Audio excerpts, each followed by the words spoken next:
अस्सलाम वालेकुम friends, welcome back to top smarties drama serial Jaanisar. Fiza जो कि माँ से मिलने गई तो माँ ने बताया कि मैं और तुम्हारे अब्बू अब रिश्ता ढूंढ रहे हैं सानिया का अच्छा सा, ताकि अच्छी सी जगह पर सानिया की शादी हो जाए। फिज़ा तो ये सुनकर बहुत खुश हुई और कहा, अम्मा ये बिल्कुल ठीक उम्र है शादी की, आप जो भी कर रही हैं बिल्कुल ठीक कर रहे हैं, मगर आप बताएं कि कोई अच्छा रिश्ता मिला। तो माँ का कहना था कि रिश्ता तो हम बाद में ढूंढेंगे, पहले सानिया की जो लिस्ट आई है उसके मुताबिक छानबीन करेंगे तो कोई अच्छा रिश्ता मिलेगा ना।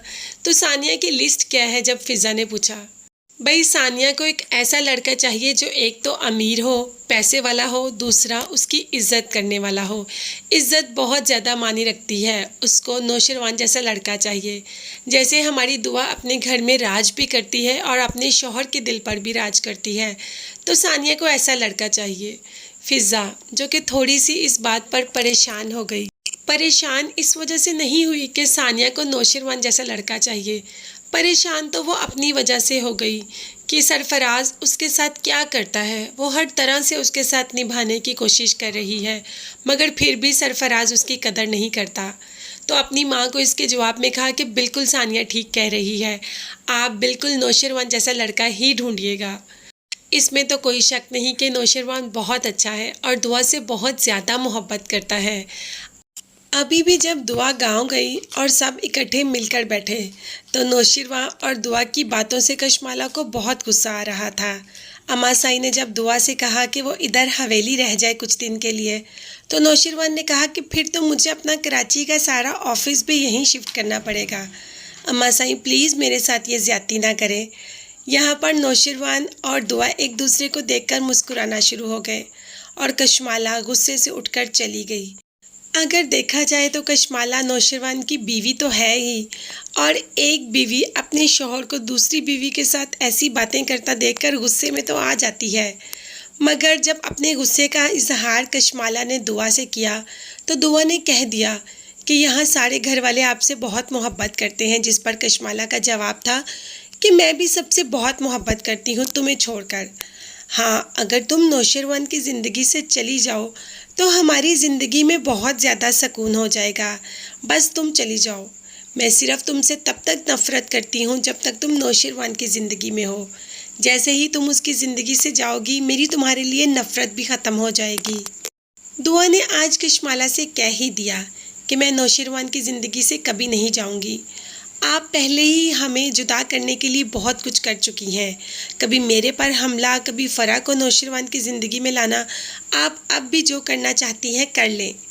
और आखिरकार कशमाला ने वो कर लिया जो वो करना चाहती थी। उसने दुआ की आयरन में करंट की तार लगा दी, और जैसे ही दुआ ने आयरन चलाई तो दुआ करंट से गिर गई। नौशरवां कमरे में आए तो देखा कि दुआ गिरी पड़ी है, और तभी चीखना शुरू कर दिया, ऊंची ऊंची चिल्लाना शुरू कर दिया, दुआ दुआ। कशमाला तो जानती थी कि क्या हुआ, और ये सारा खेल कशमाला का ही रचाया हुआ है। उसी ने इस तरह की तार को ख़राब किया कि दुआ को करंट लगे और वो मर जाए। वो तो चाहती ही नहीं कि दुआ ज़िंदा रहे। तो क्या कशमाला की इस हरकत से दुआ मर जाएगी? ऐसा तो कभी भी नहीं होगा। मगर हाँ, अगर नौशरवान को पता चल गया कि कशमाला ने ये हरकत की है, तो कशमाला ज़रूर मर सकती है, क्योंकि एक बार तो नौशरवान ने माफ़ कर दिया कशमाला को। अब पहले ही कह चुका है कि बार बार कशमाला की गलतियां माफ़ नहीं करेगा। तो अगर देखा जाए तो कशमाला का भी इस ड्रामे में एंड आने ही वाला है। जैसे ही नौशरवान को पता चलेगा तो कशमाला का तो अपनी ज़िंदगी से बाहर निकाल फेंकेगा, जो कि कशमाला इसी काबिल है। वो नौशरवान को डिज़र्व करती ही नहीं। पता नहीं क्यों उसकी शादी नौशरवान से हो गई। अगर देखा जाए तो इसके पीछे भी कोई राज ही होगा, शायद अपने शौहर को भी इसी ने कुछ करवाया हो नौशरवान को पाने के लिए, मगर फिर भी आज तक नौशरवान को पा नहीं सकी। नौशरवान ने दुआ से मोहब्बत की और उसी से शादी की, और उसी के साथ ही रहेगा। कशमाला अपनी जितनी भी चालें चल ले, वो अपनी किसी चाल में भी कामयाब नहीं हो सकेगी। दुआ को तो सामने भरकर कह चुकी है कि तुम नौशरवान की ज़िंदगी से निकल जाओ, और एक बार नहीं पता नहीं कितनी बार कह चुकी है। मगर कशमाला जैसियों के लिए दुआ अपनी ज़िंदगी थोड़ी ख़राब करेगी। इतना मोहब्बत करने वाला शौहर थोड़ी छोड़ के चली जाएगी। कशमाला को मुंह की ही खानी पड़ेगी, आज नहीं तो कल। مطلب اب کشمالہ کا ٹائم بھی آنے ہی والا ہے جب اس کو اپنی غلطیوں کی سزا بھی ملے گی۔ اس کو ہم غلطی تو نہیں کہہ سکتے، اس نے جان بوجھ کر کیا تو گناہ ہوا، اور کشمالہ بہت قریب ہے اپنے گناہوں کی سزا پانے کے لیے۔ مگر سنبل نے تو کوئی گناہ نہیں کیا، پھر اس کو سزا کیوں مل رہی ہے؟ شاید سرفراز اس کا بھائی ہے اور اس کو اسی وجہ سے سزا مل رہی ہے۔ پہلے سرفراز نے خضر کی اتنی انسلٹ کر اس کو گھر سے باہر نکال دیا اور بہت مشکل سے سنبل کی کال اٹینڈ کی تو سنبل نے کہہ دیا کہ آپ مجھ سے شادی کر کے پچھتا رہے ہیں، جس پر خضر کا کہنا تھا کہ تمہارا بھائی مجھے پچھتانے پر مجبور کر رہا ہے۔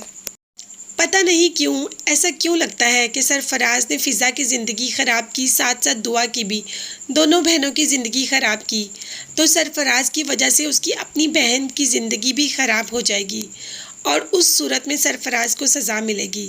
مگر یہ سب جاننے اور دیکھنے کے لیے میرے چینل کو ضرور سبسکرائب کیجیے گا۔ اپنا بہت زیادہ خیال رکھیے گا اور مجھے بھی اپنی قیمتی دعاؤں میں یاد رکھیے گا۔ نیکسٹ ویڈیوز تک کے لیے اللہ حافظ، بائے بائے، ٹیک کیئر۔